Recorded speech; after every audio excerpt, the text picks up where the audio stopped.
So Dan, you've been covering this team for the last 6 years now. For those that don't know a lot about the Rampage, who are they and how have they evolved in the last 6 years? Well, it's funny because, the Rampage really have evolved a lot, not only in the last 6 years, but over the 13 years that they've been a franchise, going back to their inception back in 2002. And you talk about the number of affiliates that they've gone through and the changes of players that have come through the ranks. Of course, the Rampage are part of the American Hockey League, which is the second highest professional tier of hockey, just below the NHL.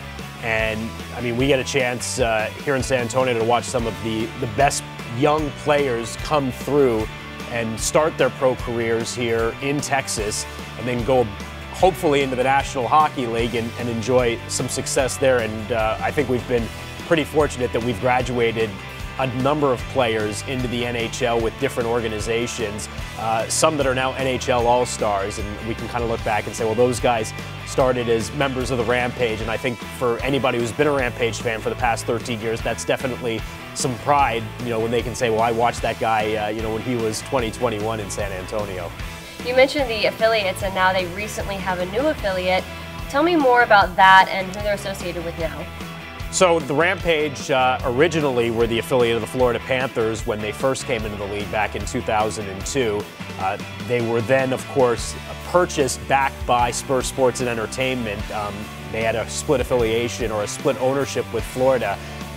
Spur Sports and Entertainment bought that share back out, started a new affiliation with the Phoenix Coyotes, which went from 2006 through 2011.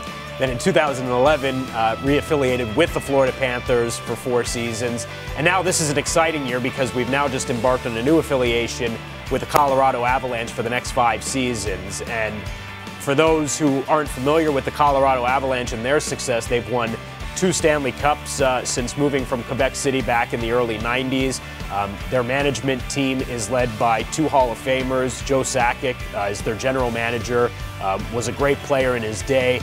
And Patrick Waugh, who's the head coach of the Colorado Avalanche, also a Hall of Fame goaltender, arguably the best goaltender of the 80s, 90s, and early 2000s. So I mean, it's a lot of hockey credibility and legitimacy that we get a chance now to be a part of here in San Antonio with the Rampage, and I think that's exciting for us as an organization. I think that's exciting for our fans, and hopefully we'll see some of the same results that those guys had here on the ice in San Antonio this year. Where do you see the future of the Rampage heading? I mean, new affiliate, new players. What does it look like for the Rampage in the future? Well, I think if you take a look at Colorado's affiliates in Lake Erie, where they were the last 8 seasons, they've kind of had some, I would say, up and down years. They've had competitive years. They've kind of struggled to get over the hump to make the playoffs, but each and every year there's been some general improvement, and there's been some infusion of youth and prospects that have been drafted in the last couple of years that are coming into the organization right now that those in Colorado think very highly of, but also don't want to rush those players. They want them to develop in the American Hockey League in San Antonio, get their feet wet, make sure they're ready before they go to Colorado. So I think over the next 5 years, we're going to see the fruits of these last couple of drafts for Colorado, which have been really good. And we're going to see some really good young players here, both on defense and up front and amongst the forwards. And I think there's going to be some really good, exciting hockey, when you take a look at the players that are coming in.